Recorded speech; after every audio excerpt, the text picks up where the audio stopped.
Amigas, amigos, muchísimas gracias por estar con nosotros. ¿Cómo les va? Espero y deseo de todo corazón que les vaya muy bien. Gracias a Dios, teniendo cada uno de ustedes y sus seres queridos una buena salud, que es lo más importante. Esa salud que nos permita a cada uno de nosotros trabajar pensando qué le podemos dar al otro. Porque esa es la tarea de todo ser humano, hacer el bien. Pensar en el otro, compartir con el otro nuestros tiempos. En estos días venía pensando aquello que me preocupa y nos preocupa, creo, a todos los seres humanos. Las guerras. Las guerras. La matanza entre seres humanos. Por distintos motivos que nunca se justifican. Que hay quienes ganan con las guerras, especialmente los fabricantes de armas. Al fin y al cabo, un arma, ¿para qué es? ¿Qué utilización se le da a un arma de fuego especialmente? Si no es para matar a otro. En estos días la humanidad está sufriendo una problemática económica severa, inflación en casi todo el planeta, falta de gas, de energía, por supuesto, de alimentos, producto de la guerra entre Ucrania y Rusia. Un tema cultural que debería terminarse ahí, entre esos dos países, pero no. Se prolonga esta guerra tremenda, ocasionando mucho daño a los seres humanos que escapan, que huyen de sus países, en el caso de Ucrania, que mueren, que se enferman. Sin embargo, el presidente de Ucrania, en los diarios de todo el mundo, aparece el presidente de Ucrania con su esposa en la tapa de Vogue.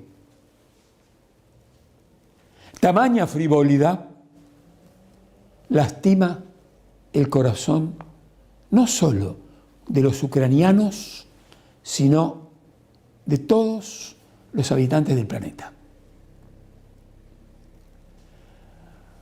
Ucrania defiende su tierra, una tierra que hoy está arrasada. Uno lo escucha y lo ve al presidente de Ucrania, a Zelensky, decir: estamos ganando o vamos a ganar. Nadie gana en una guerra, pero este conflicto atrae o atrajo, desde mi modesto punto de vista, de manera inconveniente, la participación de la OTAN. Una participación que está dada no poniendo el cuerpo, sino otorgándole armas a Ucrania para que defienda, entre comillas, esa tierra que está ya casi arrasada. No intervienen los países poderosos del planeta para decir basta con la guerra. No intervienen. Solo nos queda pedirle a Dios ilumine a esta gente que conduce el destino de los países del mundo para que se termine la guerra entre Rusia y Ucrania, que no solo provoca dolor en esos dos países, especialmente en Ucrania, sino en la economía, lastima la economía universal, capaz de provocar hambrunas por la falta de alimentos. El tema energético, hace meses que este periodista les viene anunciando la problemática que iba a sufrir toda Europa por la falta de gas, de petróleo. Va a ser bastante bravo el próximo invierno europeo. La falta de energía para la industria, lo que lamentablemente se anuncia una probable recesión en Alemania, nada menos, una potencia mundial. Roguemos a Dios que se termine con la guerra, pero es repudiable la frivolidad de Zelensky y de su esposa en la tapa de Vogue. Cuando uno escribe estas cosas como lo he hecho en los medios, alguien me clasifica para descalificarme. Como si ese juicio crítico que yo hago de tamaña frivolidad a esa persona que está al frente de una guerra significara que estoy apoyando la invasión de Putin en Ucrania. Esas actitudes descalificatorias son lamentables, porque uno podría aceptarlas si fuesen productos de la ignorancia o de la falta de inteligencia y de corazón. Pero no. Es incalificable la actitud, reitero, del presidente de Ucrania. ¿Y de Putin? ¿Invadir un país?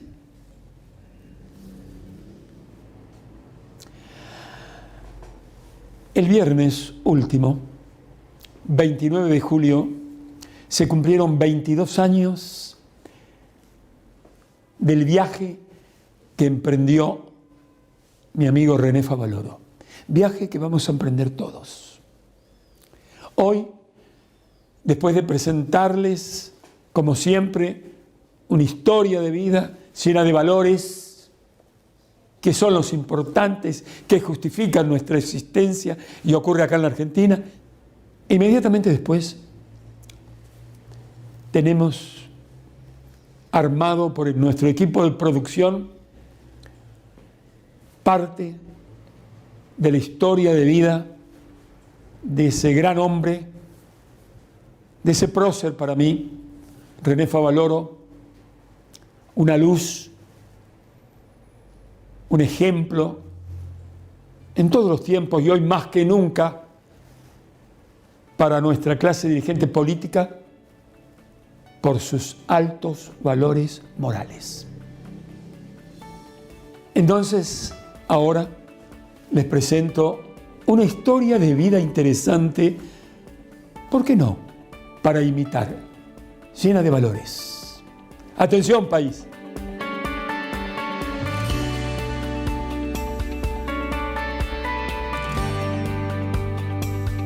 Muchísimas gracias, Leandro, querido empresario argentino de la agroindustria, por prestarte a este reportaje, que pretenderá ser más que un reportaje, establecer un diálogo, una charlita. Gracias. Un gusto poder estar en este programa con ustedes, compartiendo parte de lo que ha sido nuestra vida empresarial aquí en la Argentina. ¿Dónde naciste, hermano? Yo nací en la ciudad de Rosario, o sea, mi mamá fue a parir a Rosario, pero bueno, yo vivía en el campo, en la jurisdicción de Pavón Arriba. Pavón Arriba. Dime, ¿tus padres viven, Leandro? No. Mi mamá falleció en el año 95 y mi papá en el año 2017. Como siempre están, mi vieja están, tus padres están, ¿cómo se llaman? Juan Roberto Cornet y mi mamá era Marta Teresa. Juan, ¿qué hacía? Juan era productor agropecuario y mi mamá era ama de casa y en un momento también vendía, no sé si hoy existe, los Tupperware, los famosos. Mira vos. ¿Tuviste abuelos, Leandro?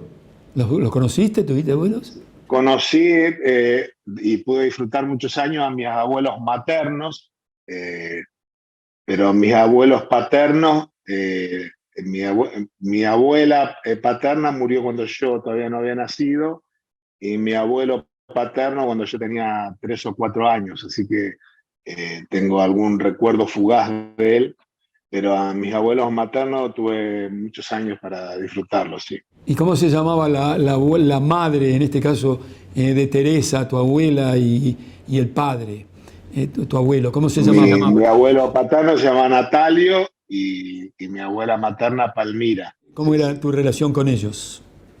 Y yo, cuando yo era chico, iba a pasar muchas veces o un fin de semana o las vacaciones de invierno o buena parte de las vacaciones de verano, me quedaba en la casa con ellos. Mi tía, la hermana de mi mamá, y mi tío, el hermano, los dos tenían pollería. Y bueno, en esa época le llevaban los pollos vivos ahí a la casa en Rosario y se levantaban muy tempranito a las 3 4 de la mañana a faenar a todos esos pollos ahí en la casa, una casa muy grande. Y bueno, yo que a veces me levantaban, no siempre porque me imagino que más que ayudar era que entorpecía, pero sí, todo eso me gustaba. Mi tío también, bueno, la venta de huevos y pollo, me gustaba estar ahí en el comercio de venta al público. Bueno, fue una linda experiencia en, en mi niñez. Me imagino. ¿Dónde hiciste la escuela primaria? ¿Recordás alguna maestra de la escuela primaria? ¿Cómo era ese niño Leandro de 7, 8, 9 años? Y yo era bastante travieso, pero sí, me recuerdo a muchas maestras con mucho cariño, eh, sobre todo a Olga Macía, a Elsa Palombo, que fueron mis maestras de cuarto a séptimo grado. Eh, y sí, sí, las recuerdo con mucho cariño. Como yo le hice en Acebal, yo me vine a vivir a Acebal a los 5 años, y bueno, hace 48 años que vivo en Acebal, así que conozco a todos. Y bueno, el hijo de mi maestra es el contador de la empresa, así que sí, sí, tengo gratos recuerdos. Sobre todo a mí siempre me gustaron mucho las matemáticas y bueno, con ella tenía eh, mucha afinidad. Me has permitido hacerle un homenaje, como digo yo, a un maestro, a una maestra, que es una palabra sagrada en un país, en todo, pero especialmente en el nuestro, donde hay que crecer, hay que terminar con la pobreza, y sin educación, sin ciencia, sin tecnología, eso, poner máquinas en movimiento, eso es muy difícil. Bueno, si viven esas maestras a las que he hecho referencia y vean esto, o si alguien le comenta, van a sentir una gran emoción, no tengo dudas. ¿Y tu hermana, cómo fue la relación con tu hermana?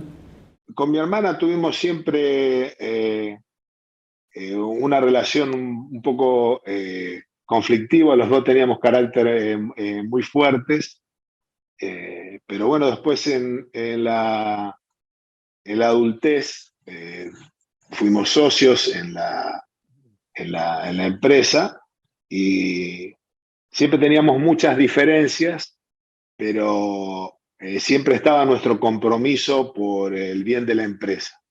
¿Cómo se llamaba tu hermana? Ella se llamaba Elizabeth Gabriela, pero todo el mundo le decía Gabriela para ella, por eso. ¿Cómo se llama tu actual mujer? Mi esposa se llama Keila. Keila. ¿Y qué es Keila para vos hoy? Y Keila, la Biblia define el matrimonio como una relación de una sola carne. Y o sea, ella es todo para mí después del Señor, después de Dios, la que está 24/7 conmigo, y a la cual yo también debo mi respeto, o como dice la palabra, que debo amarla como Cristo amó a la iglesia. Qué hermoso, qué mensaje me estás dando. ¿Y tus 3 hijas, cómo se llaman? Mis 3 hijas se llaman Charlotte, Úrsula y Michelle. Qué lindo nombre. Las dos de Úrsula y Michelle trabajan también en la Ah, empresa. bueno. Y Charlotte, que es la mayor, ella también trabajó varios años en la empresa y ahora no trabaja en la empresa, está como ama de casa criando a mi nieta que se llama Merlina. Ah, tenés una nieta. ¿Qué de mujeres en tu vida? Bueno, gracias, Leandro, por permitirme esto. Ahora sí, contame la historia de tu empresa. Bueno, la historia de la empresa, en realidad acá, aparte de la familia Cornet, hay otra familia, que es la familia Orsini. Eh, Mi socio también es Elio Orsini.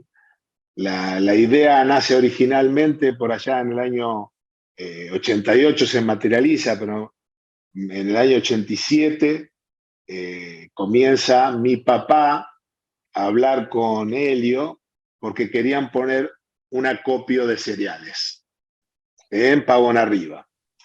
Y en el año 88, mi papá compra ahí la planta de silo donde estamos radicados y, y en el año 89 me incorporo yo ahí. Recién en el principio éramos solamente, acopiábamos la producción de mi padre al principio y después, bueno, empezamos con el acopio a otros productores y primero también en la compra y venta de legumbres, sobre todo lentejas y arvejas. Eso fue hasta el año, o sea, hasta el día de hoy continúa el acopio, no la compra, la comercialización de legumbres. Por allá en el año 95 agregamos un área de fazón para alimento para mascotas y legumbres para una empresa en Buenos Aires. Y eso fue hasta el año 2003, antes 2002. En el año 2003 vino un tornado devastador en Pavón Arriba, en toda esta zona, que lo único que nos quedó en pie fueron las oficinas de, de la planta de silo y ya habíamos empezado en el año 98 con el primer feedlot y en el año 2003 ya también ya habíamos comenzado con el segundo feedlot y bueno, después, desde el año 98 en adelante, el negocio se fue inclinando casi en un 100% en el engorde intensivo de Hacienda.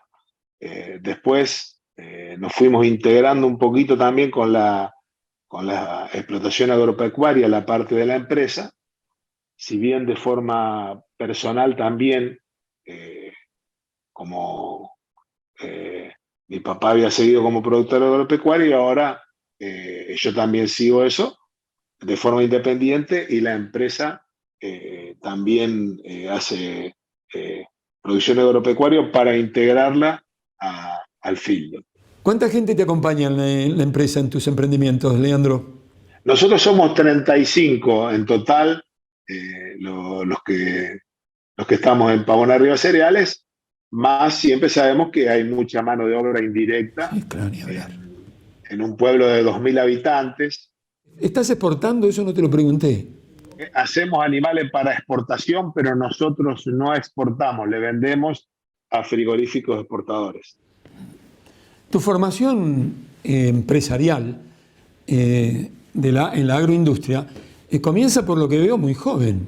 Porque sos un hombre joven, eras un jovencito cuando empezaste con todo Tenía esto. 19 años cuando comencé, sí, la verdad que era muy joven y bueno, tenía mucho hambre,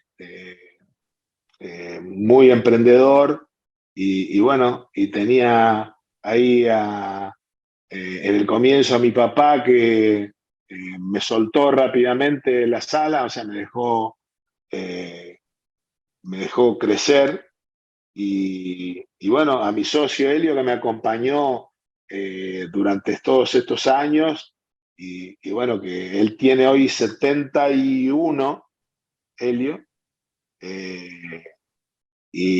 o sea, tiene 18 años más que yo, y bueno, en mis principios también esa madurez que él tenía me fueron de mucha ayuda para no golpearme en muchas cosas que él se había golpeado, ¿no? Y bueno, hasta el día, siempre hablamos con él que en 34 años tuvimos una sola discusión. Y tenemos una linda relación como socios, porque yo escucho y veo, y aparte me conozco las personas, no es fácil tener una sociedad y tener esa comunión que tenemos con él. Cada uno tiene sus cosas y ya nos entendemos, y bueno, pero podemos hablarlo siempre de una forma madura y, y sin esa mezquindad de ver lo que a mí me conviene o no, sino que siempre también sirviéndonos mutuamente. ¿Cómo se llama esa persona a la que has hecho referencia en esta charlita, que se conocen desde niños y ahora es tu contador? Es un amigo ese. En realidad, él es el hijo de lo que fue mi maestra. Ah, cierto, el hijo de tu maestra. Claro, Esteban tiene algunos años más que yo. Con él tenía una distancia generacional que yo no podía alcanzarlo. Entonces, cuando yo empiezo a dar fruto en los deportes, ella estaba en la universidad. ¿Y qué estudiaste? Yo hice el secundario completo, hice 2 años de universidad, y después fue cuando me metí en la empresa, mi madurez en ese momento, y bueno, me acuerdo que no hace muchos años me dijo una profesora de acá, que era compañera de alguien que cursaba conmigo, y que yo le decía que no quería terminar la carrera porque perdía mucho tiempo como empresario, no podía, sino mi madurez no lo aconsejaría para otro, porque bueno, el conocimiento siempre es poder, y bueno, siempre te hace crecer. Pero bueno, en ese momento puse todas mis energías y mis pilas al negocio. Dime, Leandro, ¿cómo está el sector? ¿Cómo lo ves? ¿Cuáles son tus proyectos de la empresa? El sector filotero es un sector que está en la Argentina, está muy maduro, de acuerdo a las condiciones que siempre ha brindado este país, con una cosa que, bueno, nosotros, la Argentina, se impone en el mundo, porque uno dice en el exterior Argentina, y dicen Maradona, Messi o carne. Los proyectos a futuro a veces son muy difíciles acá en Argentina, porque tenemos una coyuntura, cuando los gobiernos cambian, se van de una punta a la otra. Entonces, es muy difícil proyectarse hacia el futuro, y uno tiene que tener mucha cintura y acomodarse rápidamente. Y uno también lleva la pasión del negocio. Nosotros, yo nací hijo de un productor agropecuario, y siempre está el optimismo y la esperanza, la siembra.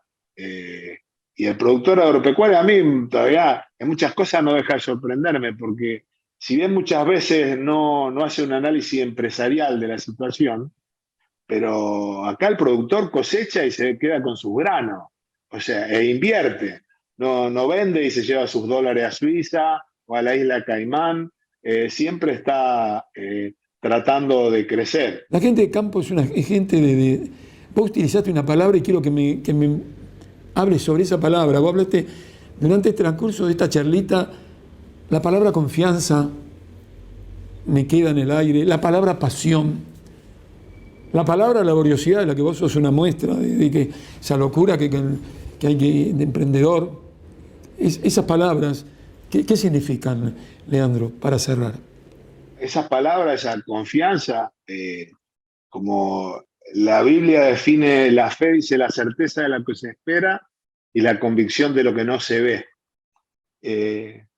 Si no tenemos esperanza, no podemos seguir. O sea, necesitamos que la política nos acompañe, no que sea, bueno, ahora no se puede importar, entonces cerramos toda la importación, pero bueno, si para el campo hace falta fertilizante, no se puede importar fertilizante, entonces no podemos producir. Entonces, tenemos que ser coherentes a la hora de hacer un proyecto. Correcto. Bueno, por ahora, Leandro, te saludo con el corazón y con la mente. Dios me permita que pueda darte ese abrazo personalmente en algunos viajecitos que tengo que hacer, que gracias a Dios me están invitando en distintos lugares. Así que lo último que quieras decir, todo lo que no se dijo va ahora en un documental que voy a presentar inmediatamente con tu anuencia. Y bueno, y tu saludito final.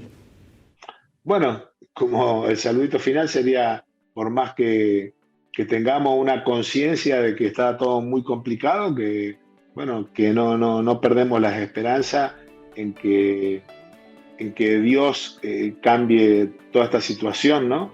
El Salmo 127 dice, si Dios no edifica la casa, en vano trabajan los edificadores, y dice, o si Dios no guarda la ciudad, en vano vela la guardia.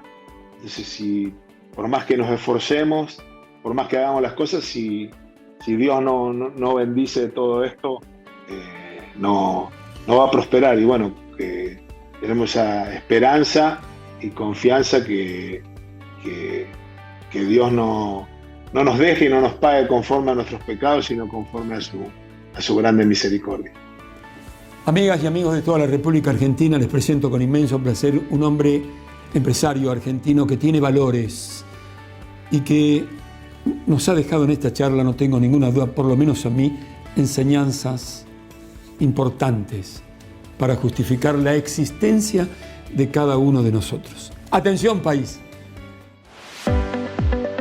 La empresa Pavón Arriba Cereales, PACSA, es una firma familiar nacida en 1988. Ubicada en la localidad de Pavón Arriba, Santa Fe, es uno de los principales establecimientos ganaderos de producción intensiva de la región. En su origen, la empresa comenzó a desarrollar la actividad de acopio de cereales. Con el correr de los años se diversificó. En la actualidad, en sus instalaciones funcionan feedlots, una planta de acopio, una planta elaboradora de alimentos balanceados para consumo propio y un servicio de transporte y logística. Sus feedlots se emplazan en la zona rural de Pavón Arriba y limitan con campos destinados a actividades agrícolas. La empresa ocupa una totalidad de 29 hectáreas de diferentes características. La capacidad máxima total de sus establecimientos es de 10.000 cabezas de ganado. Como miembro de la Cámara Argentina de Feedlot, PACSA es un importante eslabón en la cadena de proveedores a nivel local. A la fecha, más del 90% de su producción se destina al consumo interno. Su planta de elaboración de alimentos balanceados cuenta con tecnología automatizada. Produce diariamente alimento para satisfacer la demanda nutricional de su hacienda. En paralelo, cuenta con el servicio de planta de acopio para consignación de granos de productores vecinos. Esta actividad incluye el almacenamiento y traslado desde el campo hacia la planta de acopio y desde allí hacia el puerto. Y también dispone de espacio para almacenamiento de granos para la elaboración de alimento balanceado. Además, PACSA tiene un departamento de logística especialmente dedicado a coordinar los viajes de compra-venta de hacienda y cereal. Las compras se realizan a través de consignatarios de Hacienda de Buenos Aires, Entre Ríos, Corrientes y Santa Fe. Por su parte, las ventas son realizadas en forma directa a matrices, frigoríficos y supermercados. PACSA promueve el desarrollo de su comunidad. Por eso, sus recursos humanos son, en su mayoría, oriundos de Pavón Arriba y en menor número provenientes de la cercana localidad de Acebal. Una empresa que promueve la conservación del medio ambiente, que produce la más alta calidad, apostando por nuestra Argentina, su gente y su potencial.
Lo mejor de estar en tu casa es sentirnos parte de tu familia.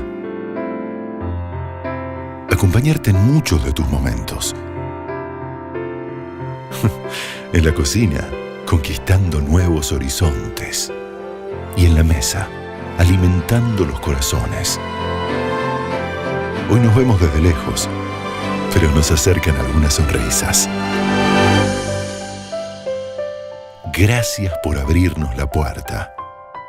Vos y nosotros sabemos que vamos a seguir juntos, porque entre todos, todo es posible. Coto, yo te conozco. Cuidar el agua nos asegura el futuro. Es un mensaje de la Federación Nacional de Trabajadores de Obras Sanitarias, FENTOS.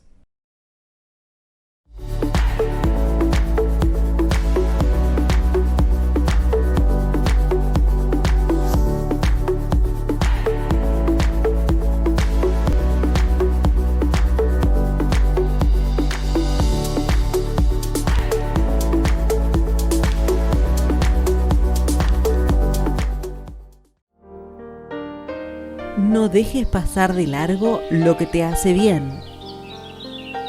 En Mar de las Pampas, Cabañas Lemú te espera todo el año con todas las medidas de seguridad e higiene que requiere la situación actual. Hace tu reserva telefónicamente o en nuestra web. Cabañas Lemú, 100% naturaleza.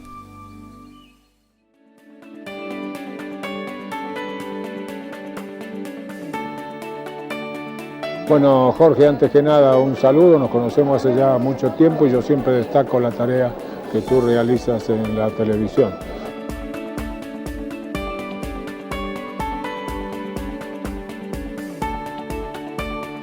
Muchísimas gracias, queridísimo amigo René Favaloro.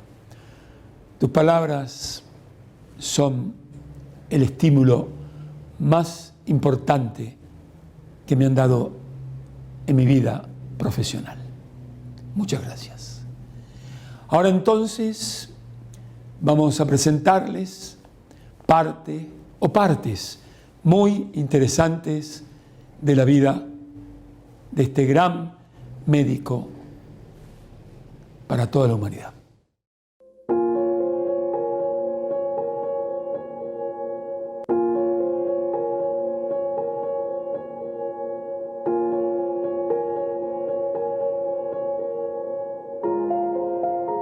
Yo siempre tuve una formación social, digámoslo así, que me viene de mis orígenes, de ese hogar pobrón, de un carpintero y una modista, donde me crié ahí y donde aprendí que el esfuerzo era una cosa importante, en un barrio pobre de la ciudad de La Plata. Tiene un nombre medio raro, se llama el barrio del Mondongo, porque allí vivían muchos obreros del frigorífico. Mi padre era un ebanista que hacía cosas muy lindas, pero que no sabía darle valor económico a lo que hacía, y mi madre era una excelente modista. Y yo trabajaba en las vacaciones, trabajaba como un simple obrero en el tallercito de mi padre, y a veces durante el año también. Lo que más me enseñaron era que sin esfuerzo no se conseguía nada, porque yo lo veía a mi padre trabajar 8, 10, 12, 14 horas diarias, no había sábado ni domingo. Yo creo que el único día del año que descansaba era Navidad o Año Nuevo. Yo recuerdo que mi madre solía decir que yo a los 4 años ya decía que iba a ser médico. Es decir, en mi caso particular la vocación fue definida. Desde siempre yo pensaba en ser médico. Con ella convivía, especialmente en las tardes, íbamos al huerto, aprendí a hacer la quinta, a cuidar de los animales. Cuando yo me recibí, el título era doctor en medicina, no es como ahora, entonces había que hacer una tesis para alcanzar el doctorado. Y yo le dediqué la tesis a mi abuela cesárea, que me enseñó a ver belleza hasta en una pobre rama seca. Y era totalmente analfabeta, pero sin embargo tenía una cultura impresionante. Hablaba de una manera muy especial, yo creo que a veces era pura poesía.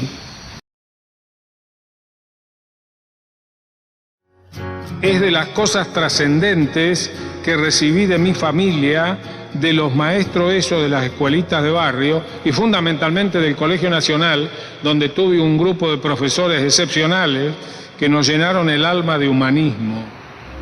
Yo era el lector oficial del Quijote, no sé por qué decían que yo leía muy bien el Quijote. Entonces se leía y se comentaba en clase. Aprendimos que la libertad era importante, que había que defender la libertad, los derechos del hombre y por sobre todas las cosas que había que ser solidario. Yo soy un convencido que cuanto más pobre es la gente, más solidaria es. Los profesores del Colegio Nacional nos daban absoluta libertad para que cada vez que se presentara alguna cosa se discutiera, se analizara y nosotros, insisto, participábamos activamente de las clases. Yo terminé mi bachillerato ya por el año 40, 41 y qué mensaje recibimos de aquellos grandes maestros. El mensaje que nos dieron primero es que no se consigue nada sin esfuerzo. Así que nosotros realmente teníamos que estudiar. teníamos que estudiar tremendamente, no solamente en clase, sino en nuestras clases, fuera de clase, en nuestras casas, fuera de hora. Es decir, no se consigue nada sin esfuerzo.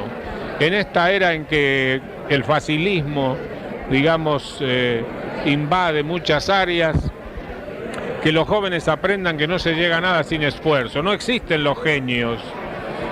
Sí, habrá alguno que tiene un poquito más de neuronas que el otro, pero si no pone trabajo, esfuerzo, dedicación, sacrificio, no llega a ningún lado. Así que ese sería el primer tema. El segundo es que uno se debe a la comunidad. Esto nos enseñaron todos aquellos hombres que tenían diversa extracción. Yo quiero recalcar que había de todos los sectores, había conservadores, había radicales, había socialistas, había anarquistas entre los profesores nuestros. Y sin embargo, todos nos dieron el mismo mensaje. Uno no solamente debe vivir para sí mismo, sino que debe vivir para la comunidad y hacer algo por el mundo que uno vive. Así que habría muchas otras cosas que hablar, la abnegación, la decencia, la ética, la moral, que nos enseñaron todos esos profesores. Así que eso sería en concreto el mensaje fundamental para los jóvenes de hoy, que a mi entender en algunas cosas viven un poco confundidos. Éramos 120, convivíamos con los profesores que nos enseñaban con el ejemplo. En la Universidad de La Plata, todo universitario, por haber llegado a ese nivel, además de su tarea específica, debía participar y contribuir a que la sociedad fuera mejor. Nos hablaban de la solidaridad. La solidaridad no es solamente una cosa espiritual, no es solamente el amor, tiene una gran implicancia social más en nuestros tiempos. Nos enseñaban, sí, el arte de la cirugía, pero además de eso a respetar al enfermo, a que el enfermo era la cosa importante, no importaba que estuviera ahí en un hospital público, merecía todo nuestro respeto y nuestro cuidado.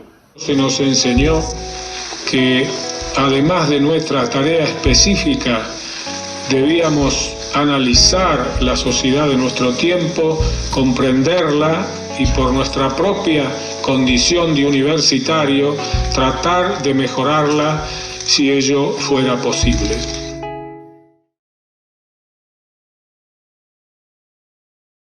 Yo empecé mi actividad con 12 años de médico rural. Llegó esa carta de Jacinto Arauz, el doctor Rayo Vega, que todo el mundo se acordará y se seguirá acordando porque fue un hombre excepcional, se enfermó y entonces no encontraba a nadie que lo pudiera reemplazar. Acepté 3 meses para que él pudiera seguir su tratamiento en Buenos Aires y demás. Así que fui realmente con la idea de estar ahí 3 meses y después volverme, pero los 3 meses se hicieron casi 12 años. Y por esa cosa del destino fui a parar a un pueblito, Jacinto Arauz, ahí en el oeste de la Pampa Seca, ya donde empieza el desierto, y convivir con gente muy pobre. Había 3 grupos con 3 religiones diferentes. Estaban los protestantes, los que habían seguido a Baldo, un italiano del norte, los valdenses, grandes colonias judías y nosotros los católicos. Jamás en 12 años vi una sola discusión o algún entrevero por un problema religioso, y eso para mí fue de mucho valor. La iglesia valdense, además de la cosa específica de la religión, era un centro de desarrollo cultural de la zona. Era el único salón grande. Venían ahí la gente, venían y les juntábamos y le hablábamos y le explicábamos cómo había que cuidar la salud. Yo era un curandero con título, lo digo así. Es decir, yo lo que hacía era atender lo más rutinario y después, cuando la cosa se complicaba, había que derivarlo a Bahía Blanca o Santa Rosa, porque no había nada. Estaba el consultorio con las pocas cosas para atender, el instrumental para la obstetricia que se hacía, alguna heridita superficial, pero a mí me pasaron muchas cosas que me fueron haciendo ver el desastre de esa zona. Al principio era andar de rancho en rancho y de casa en casa recibiendo este milagro de la vida. Es el momento más alegre de la medicina, cuando el chico nace y empieza a llorar, más si se está ahí en medio de la pampa y en un rancho, se produce una alegría total entre toda la gente.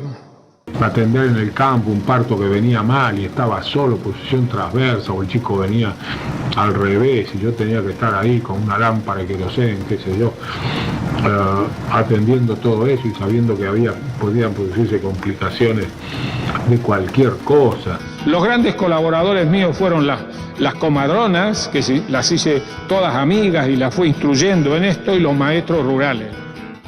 Yo les puse una condición: no podían atender un parto si no lo habíamos revisado nosotros primero. Se tenía controlado a todas las parturientas, ¿no? Lo que hoy se llama acá control prenatal, digo yo santo, nosotros lo hacíamos en Jacinto Arau. Esos chicos que vivían en los ranchos y sufrían especialmente en el calor del verano, las diarreas, las neumonias, etc., estaban muy mal alimentados.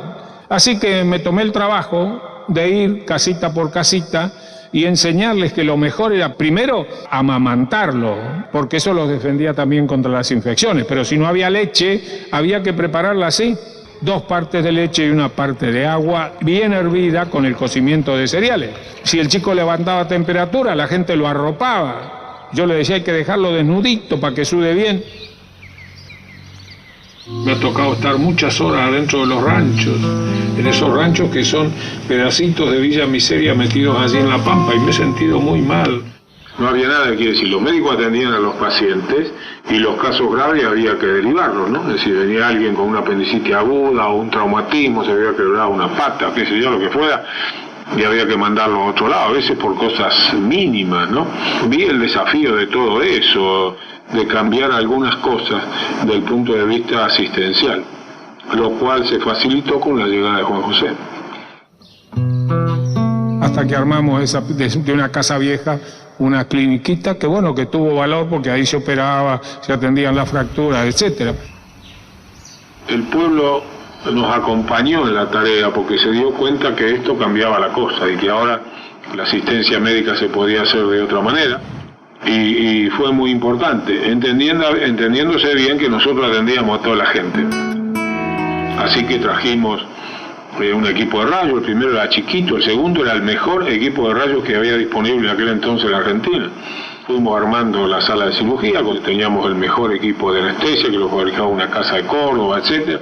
Así que poco a poco se fue armando. La llegada de Juan José fue definitoria porque entonces éramos 2 trabajando, él también vino con la misma formación. Y entonces un día el intendente se acercó después de un tiempo y dijo: ¿qué pasó? No se mueren más chicos. Todo lo que había que hacer era mezclarse con la comunidad. Se fue haciendo el centro de derivación, los médicos mandaban sus pacientes, especialmente las urgencias, y atendíamos toda la zona, venían, qué sé yo, de todos lados. Había un micro o 2 que recorrían así, venían con los pacientes, iban a la noche, así que se armó un lío total. Nosotros no comíamos ni dormíamos y atendíamos, qué sé yo, mañana, tarde y noche, dejamos, qué sé yo, hospedados cualquier cantidad de gente, pero siempre insisto con esa cosa de que eso debía ser un cambio social. Esos 12 años son los 12 años más importantes de mi vida, porque me enraicé con la tierra, y quizá el mayor elogio que alguna vez se me ha hecho fue en una reunión mundial muy importante de cardiología, donde uno de los cardiólogos más importantes del mundo, cuando me presentó, dijo: yo no voy a decir nada más que esto. Ustedes creen que están en presencia de un cardiólogo, de un cirujano cardiovascular. Ustedes están en presencia de un médico rural. Yo sentía que podía hacer otras cosas. Seguía enamorado de la cirugía de tórax, que era lo que yo quería hacer en mi último tiempo de práctica en el hospital policlínico, y entonces a través del tiempo fui madurando esa idea de que esto era una etapa que había que terminar e irse a Estados Unidos a hacer otras cosas. Y así fue como un buen día, ya a principios del 62, me fui con mis propios medios a Estados Unidos a explorar todo el mundo. Fui a la Cleveland Clinic, que creía en el destino o en Dios, qué sé yo, me metió en el momento oportuno, en el lugar oportuno. Es decir, yo llegué en el momento en que todo esto, la cirugía cardíaca empieza a desarrollarse así en la década de 50 y ya toma vuelo en la de 60. Y entonces estamos en el lugar que sin duda estaba no menos de 10 años adelantado que cualquier otro centro de Estados Unidos, donde había un hombre excepcional que era Mason Son, que ese inventó el cateterismo. Fue el hermano que yo tuve ahí en esos 10 años de lucha, de trabajo, un hombre excepcional. Entonces yo me encontré con todo ese tesoro y con este hombre. Bueno, al principio me tocaba hacer las tareas más inverosímiles, no sé. Nos tocaba poner el paciente en la camilla, bueno, perfecto, yo hacía de camillero, había que poner una sonda Nelaton y ponía la sonda Nelaton, me dejaban cerrar piel y tejido celular, pequeñas cositas, así que yo de a poco empecé a trabajar, trabajaba intensamente, iba a las 7 de la mañana, me retiraba a la tarde y ponía todo mi esfuerzo como siempre. Todo eso que Jacinto hacía que a veces yo hiciera algunos diagnósticos que sorprendían. Yo me daba cuenta que sorprendían, ¿no? Podría contar muchas anécdotas de cosas de que ellos miraban los análisis, yo miraba al paciente, lo revisaba de pie a cabeza y entonces venía y decía, no, me parece que esto es así. Bueno, después se comprobaba que era así. La vena safena se utilizaba en nuestra institución para cirugía periférica e inclusive para mejorar la circulación renal. Entonces yo decía, ¿por qué no usarla a nivel coronario? Si allí funciona, acá también tiene que funcionar. Entonces yo no hice más que agarrar un pedazo de vena safena, coserla en la parte proximal y en la parte distal y se restableció todo el circuito. El doctor Son lo estudió a los 8 o 9 días y era una hermosa arteria coronaria derecha totalmente restablecida. Fue realmente un hito muy importante porque de ahí en adelante seguimos avanzando en esa línea para hacer que esta cirugía no solamente se aplicara en esa institución de Ohio, sino que se esparramara por el mundo. Y no alcanzaban la sala de cirugía, los teníamos cerca en un hotel, el Bolton Square Hotel, ahí estaban allí esperando, había un paciente con una grave lesión en la parte proximal de la descendente anterior, los residentes me dicen, está en el hotel en muy malas condiciones. Así que lo traje inmediatamente a la sala de cirugía, lo operamos y al día siguiente el paciente estaba extubado, sentado en la cama y fue realmente un hito muy importante porque de ahí en adelante seguimos avanzando en esa línea en la aplicación de la vena safena en preinfarto e infarto agudo de miocardio. Y empezamos a utilizar los doble puentes aortocoronarios. Este fue realmente el año del desarrollo. Siempre digo que en ese año 68 prácticamente lo habíamos hecho todo, pero nunca he dicho ni pública ni privadamente yo fui el primero en tal cosa. En aquel Congreso de Londres del año 70 tomé la decisión final. Entonces mandé mi carta de renuncia y en ella dije: voy a dedicar el último tercio de mi vida a levantar un departamento de cirugía torácica y cardiovascular en Buenos Aires. Las circunstancias indican que soy el único con la posibilidad de hacerlo. Si yo no aceptara liderar ese departamento en Buenos Aires, viviría el resto de mi vida pensando que soy un buen solid son of a bitch. Un buen hijo de puta, perdónense la expresión. Esa fue la carta que deposité en su escritorio y por varios días no nos hablamos. A veces cuando leo la carta de renuncia que yo escribí en el año 70 al lugar donde trabajaba, ahí está explicado que yo digo que no venía solamente a operar, sino que fundamentalmente venía para hacer educación e investigación. Podría contarles todo lo que me ofrecieron para que no volviera a este país. Podría decir que del famoso retractor para disecar las mamarias se han vendido 300.000 a $2.000 y nunca patenté nada. Solamente de allí, con el 10%, hoy tendría que tener $60 millones en mi bolsillo. Jamás patenté nada porque para mí lo material ha tenido poco valor a pesar de lo que se pueda decir. Confieso que siempre he sido profundamente nacionalista, por algo volví. Sigo sufriendo con mi país y con Latinoamérica, la cual la he recorrido toda. Siempre asocié la grandeza del país a la grandeza de la ciencia. Confieso, insisto, de este nacionalismo sin Z, todo lo que hago, en cualquiera de mis actividades, vivo soñando con esta bendita Argentina.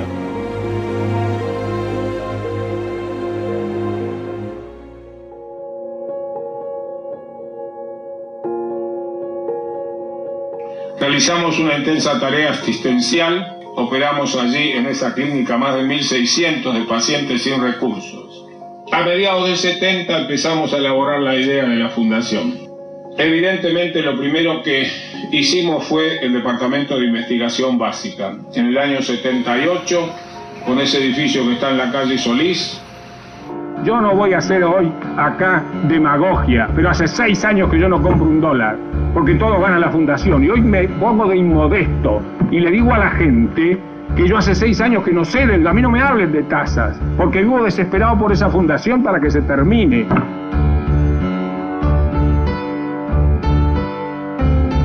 Señoras y señores, no hemos hecho más que cumplir con nuestro deber.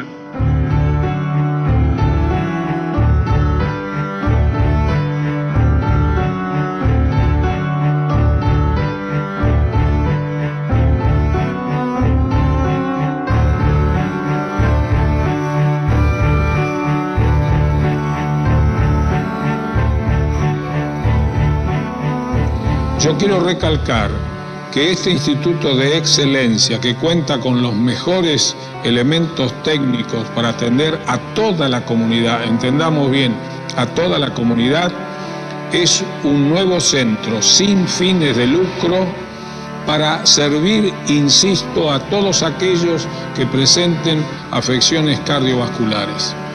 Es por ello que hemos escrito una serie de principios trascendentes que todos tendremos la obligación de cumplir.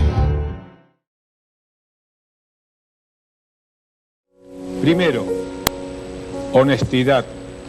Segundo, trabajar con pasión, esfuerzo y sacrificio sin límites. Tercero, evitar ser influidos por conceptos dogmáticos o prejuicios propios o ajenos. Cuarto, las contribuciones tendrán valor si solo son el producto del libre albedrío, ejercido sin sometimientos ni límites. Quinto, no apartarse nunca de la ética al comprender que ella está implícitamente condicionada por la moral y por el respeto a la dignidad y a la condición humana del paciente y de sus familiares. Sexto, deberá comprender con humildad que es necesario trabajar en equipo. Sacrificará lo individual en beneficio de lo colectivo. La evolución científica así lo demuestra. El yo ha sido reemplazado por el nosotros hace ya bastante tiempo. Séptimo, hay que sacrificarlo todo en aras de la verdad y nada más que la verdad. Decir siempre en voz alta lo que se piensa por dentro. Nada puede sustentarse sobre la mentira. Octavo, si además del alivio del sufrimiento de nuestros semejantes, enriquecemos nuestros conocimientos, la satisfacción será doble. Noveno, el sujeto básico de nuestra tarea y por ende el único que gozará de privilegios será el paciente. Y finalmente, décimo, solamente se llegará a gozar de lo realizado cuando en su alma sienta, preferentemente en los silencios necesarios para la reflexión, que el único premio verdadero es el que proviene del placer espiritual limpio y sereno del deber cumplido. No crean que va a ser fácil, hay que dedicarle mucho tiempo y esfuerzo para poder cumplir con todos estos mandamientos que involucran, insisto, a una de las profesiones más lindas que el hombre puede realizar.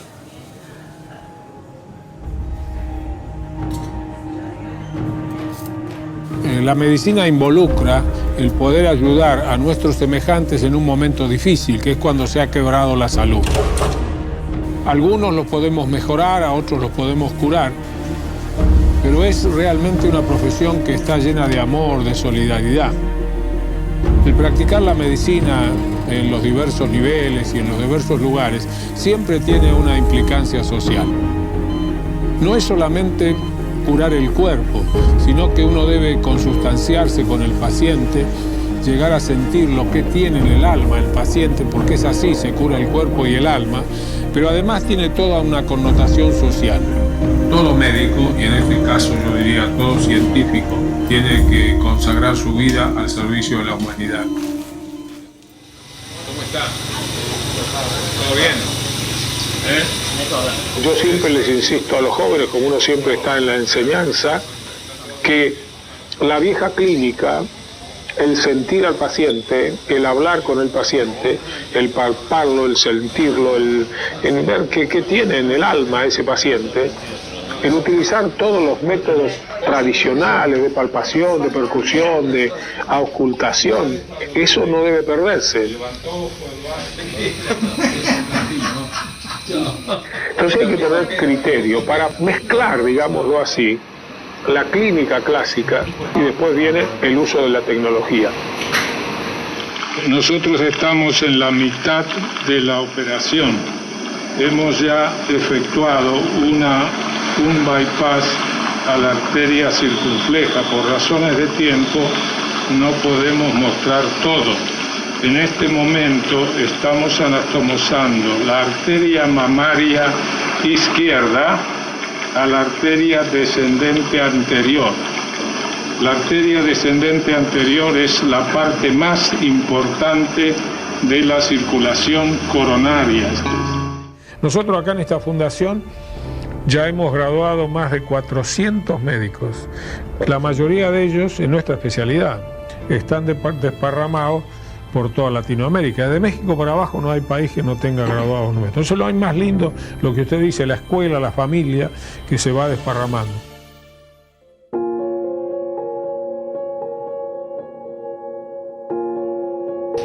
Nosotros no estaríamos acá si no fuera por la calidad médica que ofrecemos, porque nunca hemos entrado en ningún negocio que no esté arriba de la mesa. Entonces, en este país, sobrevivir y haber pasado todos estos 5 años sin haber dado retorno, etcétera, etcétera, se debe nada más a que resolvemos los problemas que se nos presentan de cualquier complejidad. Y digo que la corrupción existe y que los retornos son cosas frecuentes en nuestro país. Y que en muchos lados, si no está el retorno, lo demandan al paciente. El ente médico tal hace su arreglo con la otra cosa allá y todos sabemos lo que pasa en el medio. Las obras sociales, las que trabajamos, sí nos pagan con atraso. Y el PAMI también de vez en cuando nos paga con bastante atraso y tenemos una vieja cuenta ahí de la época del ñaupa que estamos tratando no sé hace cuánto tiempo de cobrar. Yo confieso que vivo bastante desilusionado de la sociedad de mi tiempo. Vivo muy, muy desilusionado, porque las cosas son al revés. En la Argentina hay un sistema que maneja todo y vaya uno a querer romper el sistema, queda excluido y si alguna vez uno dice alguna verdad, todavía se la dan por la cabeza.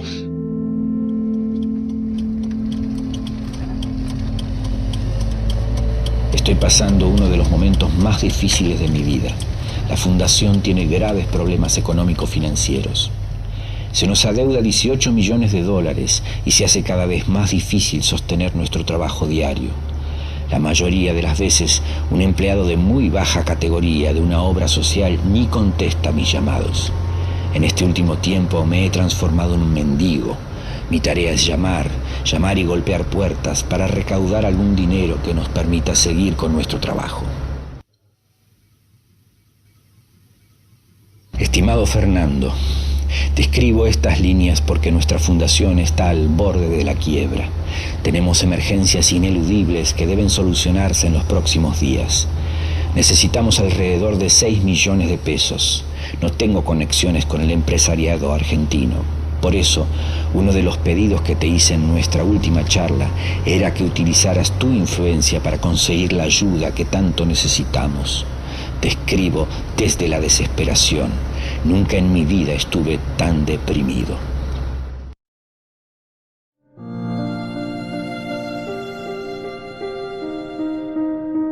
Sin libertad, sin el respeto por el hombre y sin tener concepto claro de lo que significa la dignidad del hombre y los derechos del hombre, la cosa no puede progresar.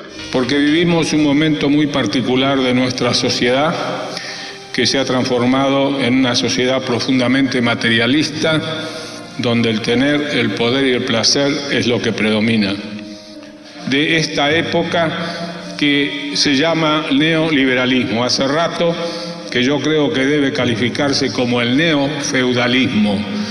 Los señores feudales tenían la obligación de mantener a los pobres con buena casa, bien comidos, bien alimentados, porque de ahí salía su rédito. En este neofeudalismo los de abajo no cuentan porque el desarrollo tecnológico ha hecho que la mano de obra a veces sea secundaria. Pero no se puede creer que el mercado lo resuelve todo. El Estado no puede dejar de ocuparse de la educación, de la salud, de la seguridad. Hay temas que son prioritarios. El Estado debe ser el que, no sé cómo diríamos, sería el ente regulador desde el punto de vista social. No puede dejarlo de lado. Yo, por desgracia o por suerte, no sé, vivo tremendamente enamorado de mi profesión.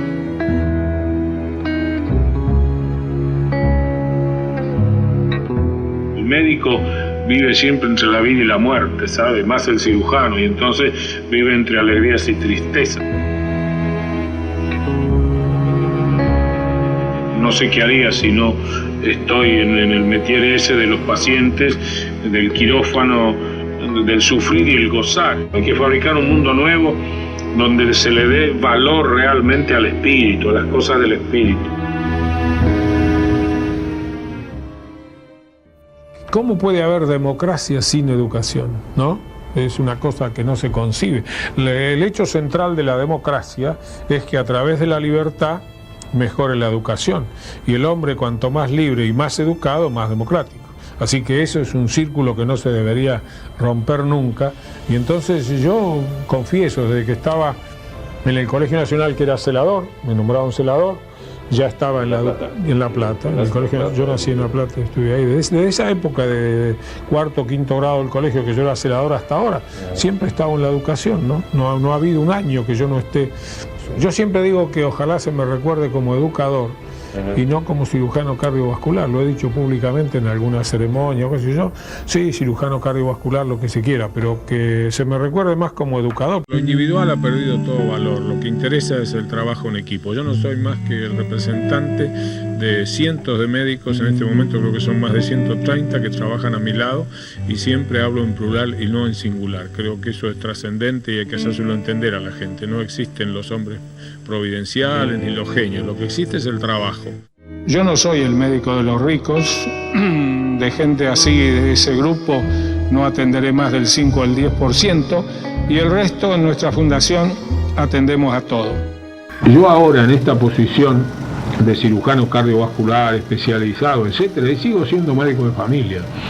No opero un paciente si no hablo primero con él, lo semblanteo, miro, a veces me decido por sí o por no, a pesar de toda la historia clínica, más que el trato directo con el paciente. Yo sigo siendo ese médico de familia porque no se concibe de otra manera.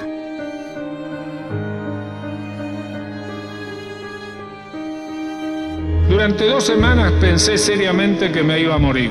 Hubo una semana que todo estaba mal, la coagulación era un desastre, los valores del hígado estaba deshecho. ¿Qué pensaba yo cercano a la muerte? Pensaba en esas cosas pequeñas, yo no pensaba en ninguna cosa material. Recuerdo claramente que decía, no voy a poder ver más los atardeceres, yo vivo enloquecido con los atardeceres. No voy a poder ver los jacarandá en flor, los lapacho y las calandrias. Y en eso pensaba, no pensaba en ninguna cosa material. En el momento de partir es imposible poner toda la riqueza dentro del cajón. No vamos a llevar nada más que estas pequeñas cosas. Yo me siento un hombre común. El día que a uno se le llene la cabeza de humo y se sienta un superdotado, un gigante, está sonado. Yo creo que hay que siempre tener los pies en la tierra y entender que yo soy el resultado del esfuerzo, del trabajo, de trabajar 10, 12, 14 horas diarias de toda mi vida, nada más. Y yo dejé $2 millones libres de rédito de contrato en Estados Unidos, por año, $2 millones libres de rédito, así que tengo derecho de venir hoy a hablar acá, porque yo dejé 40 o 50 millones en Estados Unidos Y porque hace 6 años que vivo desgastado, este saco está comprado en Estados Unidos en una liquidación con $35. Y voy a decir que los zapatos que tengo puestos tienen media suela, para que la gente entienda que hay que vivir así en sufrimiento y no gastar y entender. Y entremos a comer polenta y entremos a sufrir, pero no quiero el sufrimiento de los de abajo. Y quiero que esta crisis moral, y volvemos a lo mismo, el diagnóstico final de todo esto que tengo escrito acá, es la tremenda crisis moral. Está todo podrido, señor. Espero, en llegando al final de mi tarea, estoy en la última década, no sé cuántos años más voy a vivir, se me recuerde como educador y no como cirujano cardiovascular. Solo he tratado, dentro y fuera de mi profesión, de dispersar semillas a manos llenas. Yo les diría que miraran muy bien en derredor, que se fijaran bien, que analizaran todo esto en profundidad, porque hay que fabricar un mundo nuevo. De esto no quepa la menor duda. Hay que fabricar un mundo nuevo donde se le dé valor realmente al espíritu, a las cosas del espíritu, a lo que el hombre lleva muy adentro en sus entrañas, que nos olvidemos un poco de las cosas materiales, que lo material es algo secundario. Insisto en esto que es terminante. Sin libertad, sin el respeto por el hombre y sin tener concepto claro de lo que significa la dignidad del hombre y los derechos del hombre, la cosa no puede progresar. Yo no concibo un universitario sin compromiso social. La humanidad vive un momento muy especial con todo esto del neoliberalismo, del consumismo, todo esto que nos venden por todos lados, que ya empieza a resquebrajarse porque realmente ese no es el futuro del mundo, por lo menos así lo veo yo. Y entonces el universitario tiene que formarse agregándole toda esa formación social para que entienda que su tarea no termina en lo específico. Hay un compromiso social para tratar de que a través del esfuerzo de ese hombre que tuvo la suerte de llegar a la universidad, tuvo la suerte de llegar a una formación terciaria, contribuya a que la sociedad sea cada vez mejor, sea cada vez más solidaria y cada vez más justa. Porque no concibo un médico sin alma, un médico sin idea humanista. Que no hay que olvidarse nunca del paciente y no hay que olvidarse nunca del humanismo médico. La medicina sin humanismo médico no merece ser ejercida. Gracias, doctor. Gracias, doctor.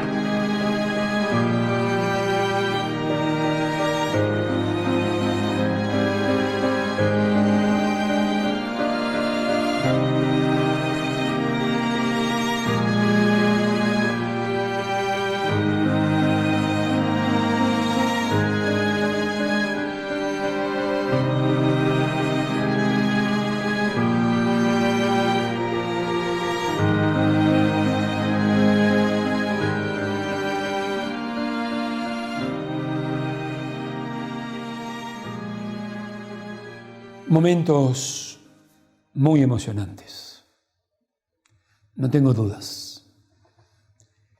Y yo me pregunto y les pregunto a todos, ¿cómo es posible que en la ciudad de Buenos Aires no haya un hospital, una escuela, una calle que lleve el nombre del doctor René Favaloro? ¿Cómo es posible? Es llamativo, es doloroso, es ingrato. Recomiendo a los jóvenes y a los no tan jóvenes leer detenidamente, varias veces, las últimas palabras que René escribió 2 horas antes, hace 22 años, de emprender el viaje que vamos a emprender todos. Tal vez allí esté parte de la explicación por la cual o por el cual se hace silencio sobre René Favaloro. Muchas veces dije que ese silencio es parecido al que por más de 20 años se hizo también con la muerte de Manuel Belgrano. Tuvieron que pasar más de 20 años para que se le hiciese a Manuel Belgrano un homenaje. Hombres claros, preclaros. A veces me pregunto si sos médico